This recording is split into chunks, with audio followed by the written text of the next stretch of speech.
charging of an offender in a shooting back in December. I'm joined by Cook County State's Attorney Kim Fox and CPS CEO Pedro Martinez, as well as Chief of Safety and Security for CPS, Jadine Chow, for Chicago's Public Schools. So we're going to announce today the murder charges in the heartbreaking and tragic shooting that occurred outside Juarez High School on December 16th, 2022. 4 teens were shot, 2 of them fatally, in this tragic incident that occurred during dismissal from the school. A 16-year-old male, juvenile, was arrested on yesterday and has been charged today as an adult with 2 felony counts of first-degree murder, 2 counts of attempted first-degree murder, and 1 count of aggravated discharge on school grounds, 1 count of aggravated unlawful use of a weapon, and 4 counts of unlawful use of a weapon. I'm going to do that again, that's a lot. 2 counts of felony first-degree murder, 2 counts of attempted first-degree murder, 1 count of aggravated discharge on school grounds, 1 count of aggravated unlawful use of a weapon, and 4 counts of unlawful use of a weapon. I want to extend my condolences once again to the families of the young people whose lives were taken from them far too early by this senseless act of violence. I also want to let the surviving victims know that we stand with you as you continue to heal and process and grieve the horrific events of that day, and to the entire Juarez High School community, teachers, family, principals, we are here to support you. Detectives were able to identify the juvenile offender during this investigation. The Area 3 Homicide Investigative Support Team and members of the Bureau of Counterterrorism set up surveillance on the offender on yesterday where we believed he was located, and he was placed into custody at this residence that we were surveilling. I want to thank the Area 3 detectives and the Area 3 Homicide Investigative Team, as well as the officers from the Bureau of Counterterrorism and the 12th District officers for their collaboration that led to the apprehension of this offender. I also want to thank the Cook County State's Attorney's Office for their partnership, thank you, Kim, in bringing justice to the grieving families and injured victims. Thank you as well to Chicago Public Schools staff, Pedro, Jadine, thank you so much for working so closely with us as we work to strengthen safety for students across the city. As I close my portion out, I ask that you please continue to keep all of those affected in this tragedy in your prayers. With that, I'll turn it over to Cook County State's Attorney Kim Fox. Kim. Thank you, Superintendent Brown.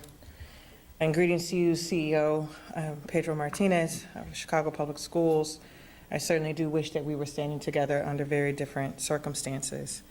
Today, we stand with the Superintendent and CEO Martinez to announce that my office has charged a suspect in the senseless murder of 2 teenagers at Barnito Juarez High School this past December, a place that should be safe for our children.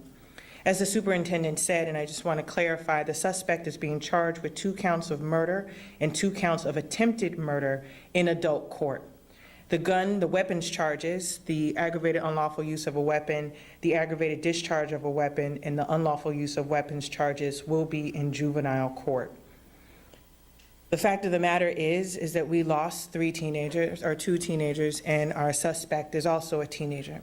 So there are 3 children who are lost in this. Not to mention the mental and emotional toll that this has taken on the Juarez students, the faculty, and the staff.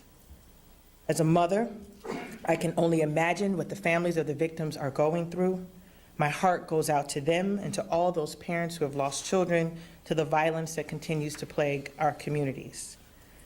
We stand here today taking the first step towards justice for these families because of the collaborative efforts of my office, the Chicago Public Schools, the Chicago Police Department, and just as importantly, the community. Our offices cannot do this alone.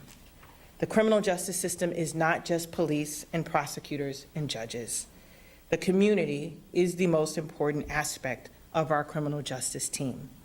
We cannot be everywhere, but community members are. You are our eyes and our ears, and it is because of you that we are here today. We are grateful for those who have been brave enough to come forward to ensure that the offender is caught and will now be held accountable. And between the witnesses and others who came forward to connect this investigation with our law enforcement partners to bring us to this prosecution. Again, I want to thank the community and those who came forward to share with us the information that led to the apprehension.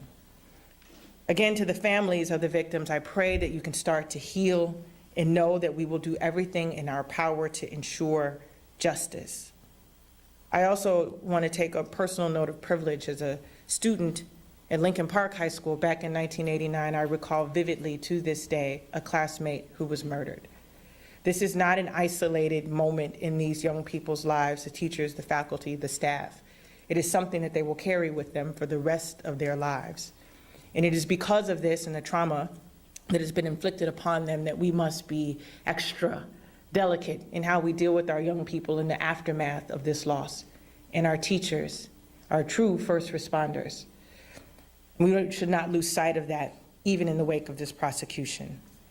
Just know that our office continues to stand in partnership with the Chicago Police Department and the community to ensure justice and safety for all of our communities. With that, I turn it over to CPS Superintendent Pedro Martinez. Thank you, District Attorney Fox, and thank you for the partnership. First, I want to start by saying how grateful we are for the partnership we have with CPD and the DA office and their support in keeping our school community safe. We're grateful for their tremendous and swift work in closing out this investigation of the large tragedy brought to our school community at Benito Juarez High School.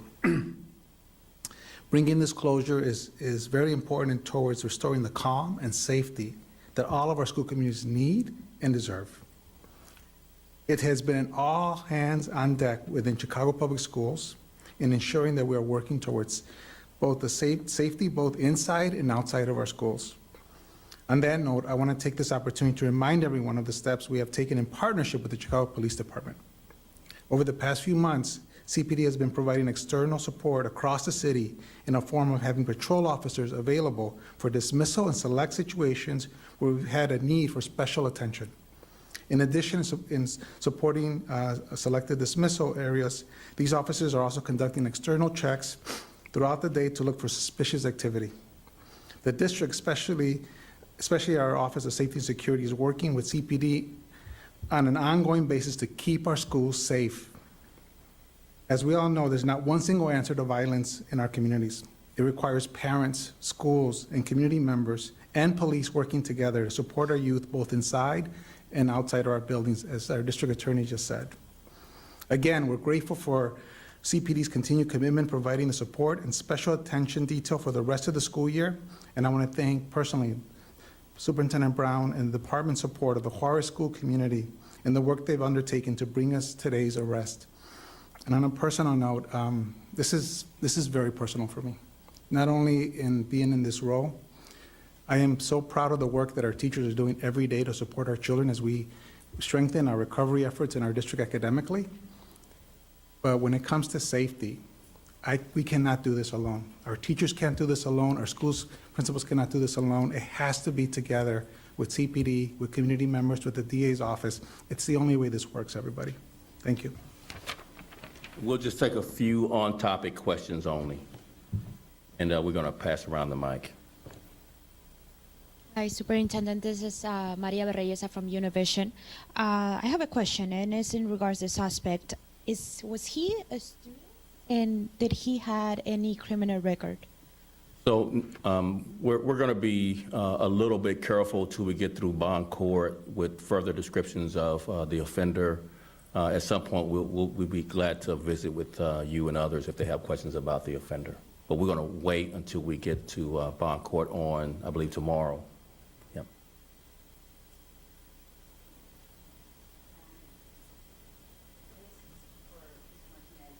Talk to me a little bit more about what security has been in place and what will continue the rest of the year at this school and perhaps others in the area? Definitely. So Juarez has been a high priority, but so have been schools like Michelle Clark and other schools where we've had incidents this school year.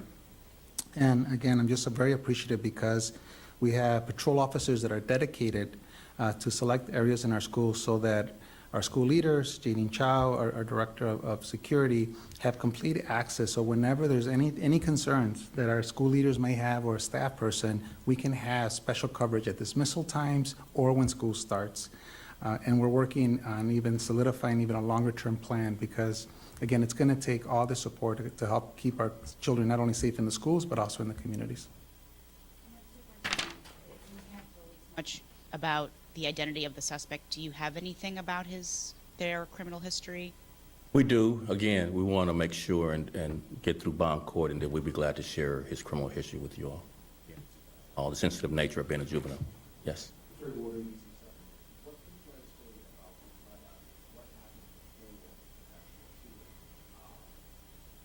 We currently don't have a clear motive for why a 16-year-old would want to shoot and kill other kids.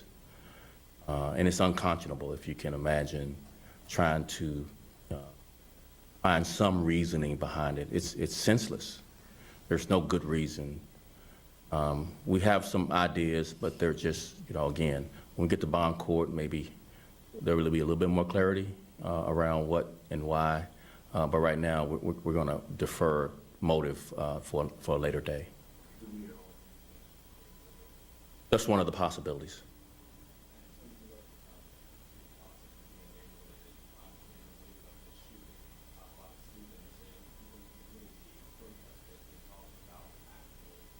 Activity in and around.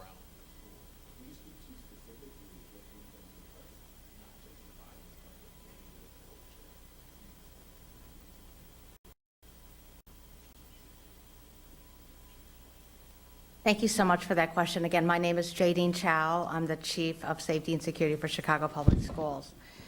So regarding sort of how we're supporting the climate and the culture school, first of all, as CEO Martinez said, our number one priority is restoring the common safety. And so let me start by saying some of the supports we put in place, and I'll address your specific question. So since the incident and continuing through now and continuing as long as we need to, we have had extra supports in the school supporting the mental health well-being. So through the partnerships with the behavioral health teams, my crisis team, which is a citywide team, has been in partnership with school leadership, as well as our community-based partners who have also been present at the school. They're meeting with students who may need additional support to make sure their mental health well-being is stable and healthy, and then also addressing any concerns of fears they might be experiencing. With regards to specifically the safety end of it, the physical safety end of it, we have had extra security inside of the building, and we will continue to do so, again, until further notice, until the end of the year if needed. As far as, and I did wanted to add, again, special thanks to Superintendent Brown and his team for giving us external police presence, which has been outside of the building every day to support us at dismissal, and that will continue till the end of the year. As far as your specific questions on sort of affiliation and what have you, this is something that we deal with across the city, something we're dealing across the country in terms of making sure that our young people are going for positive activities and positive affiliations. We have many programs that we're working on with our community partners. We're doing interventions on an ongoing basis, not just at Juarez, but at all of our schools where we are seeing concerns of risky decisions. And so these are things that are ongoing, again, in partnership with our community organizations. Thank you. More questions? Hi, Caitlin Washburn with the Sun-Times. During the investigation, did CPS hand over the CCTV footage, or did CPD get that footage from another source? So we heard the rumors you heard. There was collaboration from the beginning to the end, and this was very helpful with CPS and our collaboration that led to the apprehension of this offender and the charging. Next question.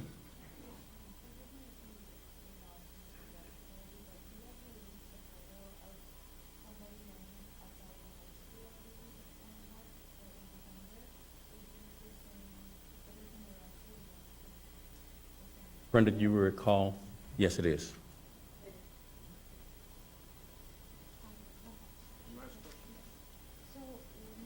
He was arrested in his home.